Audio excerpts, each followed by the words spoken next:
Hello everyone, my name's Addie, and today I'm going to be telling you guys a bit of a story. And if you haven't looked at the title of this video, it is about pivoting.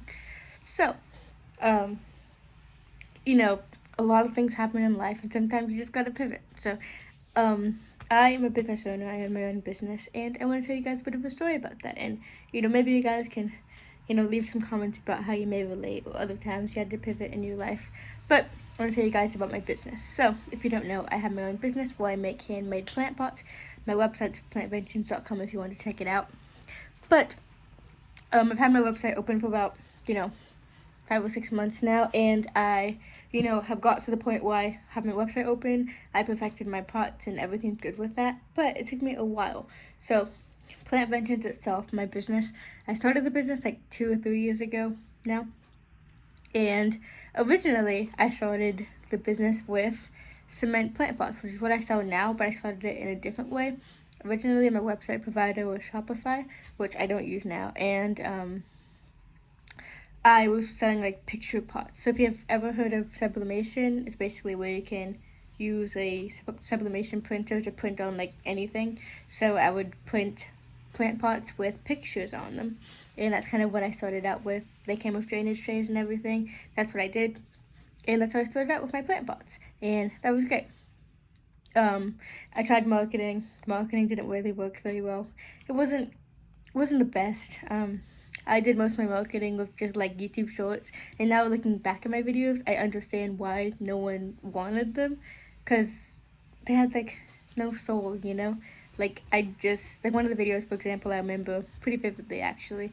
I just did a screen recording on my phone of scrolling like up and down my website, cause the pots themselves, it's like you had a plant pot, and then you could choose like a letter you wanted on it and then a specific background and stuff so you could like customize it. But there was like no reason that people would want it. Like obviously, I'm not a perfect marketer, but my marketing skills have gotten a lot better since then. Back then I was focusing more on selling the product and not selling the product to the people that are actually going to get it.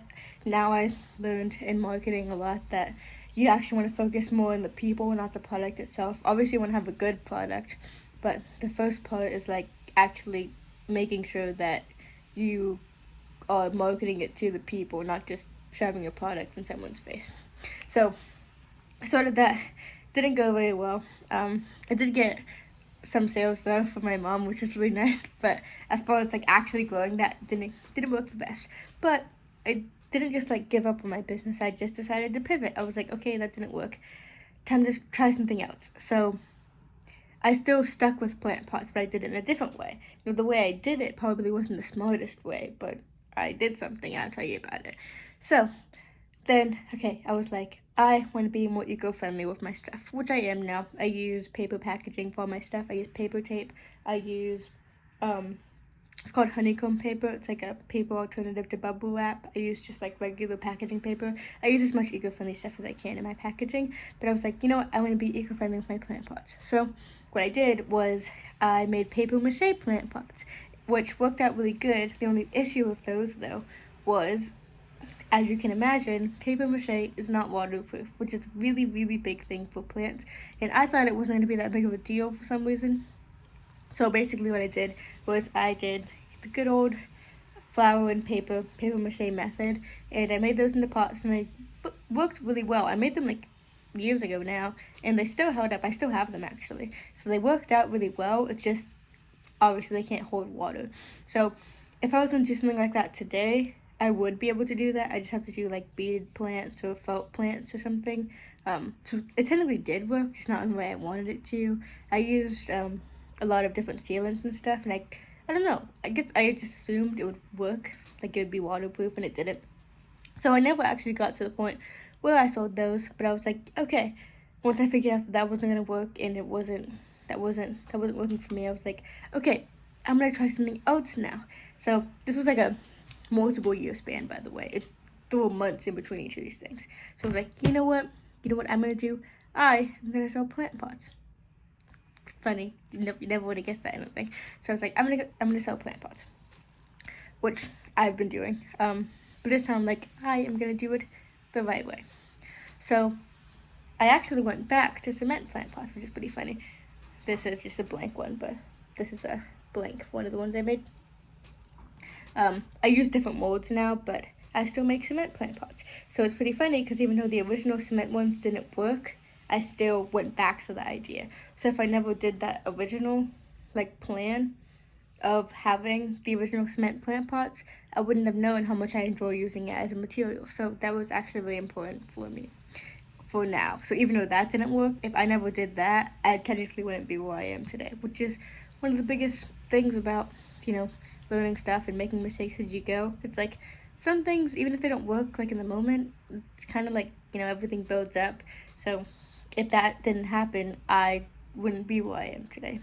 So I make plant pots with cement, and I use acrylic paint for painting them and hot glue for the embellishments I put on them. I wasn't very prepared, so I don't have any to show you right now, but if you watch my shorts and everything, you'll see them. And also paint magnets. So anyway, yeah, so I started that, and even then, when I started that, I had to pivot as well, because basically what I did was I was marketing on YouTube. My YouTube marketing wasn't working the best.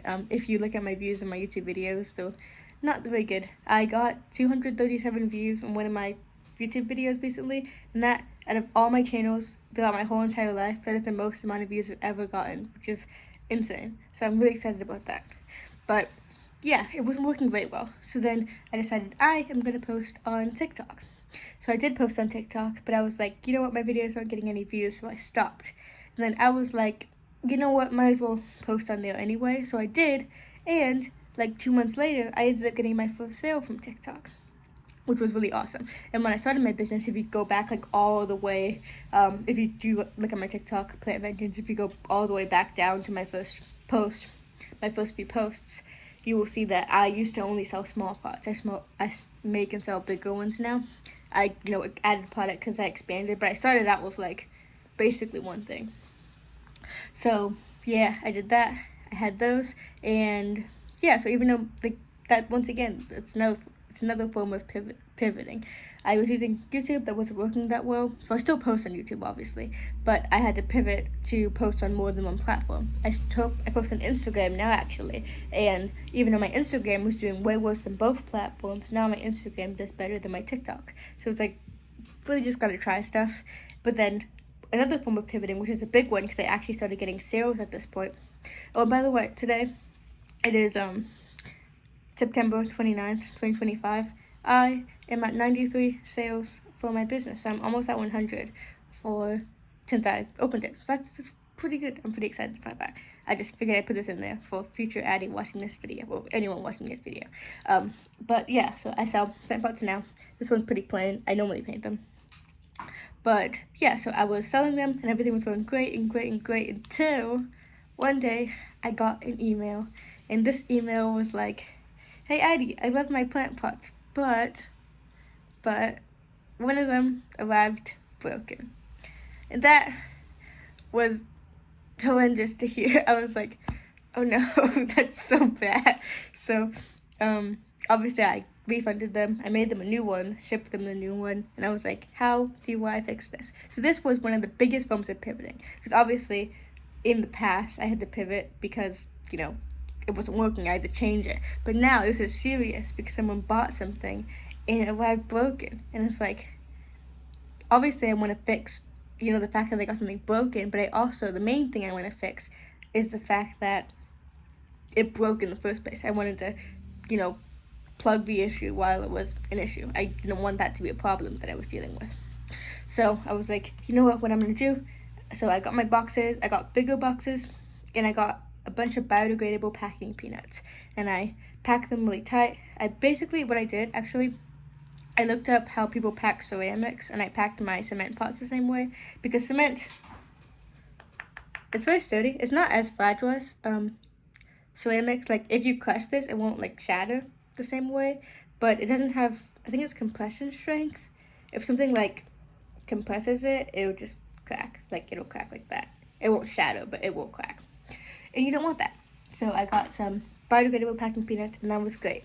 And I shipped out orders, and I didn't have any any more people emailing me about damaged stuff.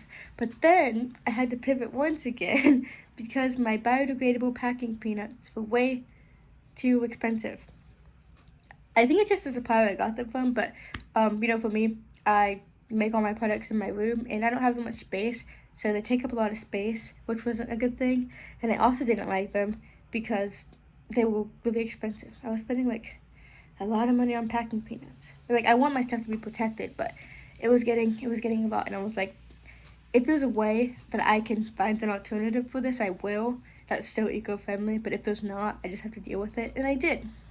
So it was actually funny because all of the stuff was like, I did it in the past, I just didn't do it right. Like with my cement pots, I made cement pots in the past, I just didn't do it the way I wanted to, but now I do it in a better way, but it's still kind of the same thing. And for me, this is also the same. So I would use honeycomb paper. I have it over there, that's why I keep looking over there. Basically, like that I was talking about, that paper bubble wrap alternative. And that's what I was using, with the packing peanuts. But then I watched a video and I was like, there's no way I'm doing this right, because some people use this literally as a bubble wrap alternative, and I was like, I can never do that. It just doesn't seem strong enough. So I watched a video, and I don't remember exactly what the video was. It was this lady, she was shipping glass bottles, and she was like, yeah, this stuff works great. My glass has never shattered. And I was like, how do you do that? And I watched the video, and I realized that every time I used it, I was literally just not using it enough. So it turns out the solution was literally right in front of my face the whole time. I had the stuff that I could have been using this whole entire time, could have been saving a lot of money and a lot of space, and I had no idea because I just didn't use it right and thought it didn't work, but that wasn't true. So, and the only reason I figured this out was because one day I ran out of packing peanuts, but I needed some orders to ship out, and I was like, you know what, I'm going to try to find an alternative. And I did, and that's what I've been using ever since. And I still haven't had any emails of broken stuff. Shipped 93 packages. I think I've had 3 emails of stuff being broken, and that was at the start. So that's pretty good. So yeah, I started using that, and so I use that, and then I use like just regular packing paper to fill voids, and yeah, it works great. I haven't had any problems or anything, but it's just the importance of pivoting, I guess. That's kind of the lesson in today's video. I just wanted to say, if you're someone that, feels kind of stuck, right? Like you're in a place with your business or just anything really, and you're like, this isn't working, then sometimes you just gotta switch it up, And sometimes like you'll switch it up and it still won't work. But even the way you do, like what you do after that, figuring out that something didn't work is actually a lot of times incredibly important to finding out what does work. Because sometimes you just find out stuff through like process of elimination. Like, this didn't work, but because this didn't work, I know that this might work. Or this did work, but because this worked, I know that this probably won't work. And some stuff, like, I would never think, like my paper that I was using for packaging now, I'd never thought that would work. But also a big thing of how I figured out how to fix the problem was I figured out why the pots were breaking in the first place. I looked into, cement pots and why they break during shipping. I looked into that. So knowing why something happens is a really good way to figure out how to prevent it, which is pretty self-explanatory, but I just figured I'd mention that. But the lesson of today's video is pivoting is good and necessary, and if you don't do it on your own, eventually you will be forced to. If, for example, like my pots, I didn't want to change what I was doing, but they weren't selling, so I had to do something. And if you just sit there, then it's gonna change for you eventually, so might as well just do it. But yeah, that is today's video's lesson. So yeah, if you're someone that wants to share a story about another time you had to pivot, obviously mine was kind of like cause and effect and spanned over a really long period of time with like basically the same thing over and over again. So pretty interesting. But yeah, feel free to tell me any of your stories, and let me know what you think about my storytelling. Obviously, I mean, I don't know if it's obvious, I like telling stories. So if you guys like my stories, then let me know. So yeah, I just figured I would put this out there because I know that someone probably needs it, because that's probably why you're watching it. So, and also if you watched all the way through the video, let me know, because that means a lot to me, because most people don't. So yeah, thank you so much for watching, and have an amazing day. Bye.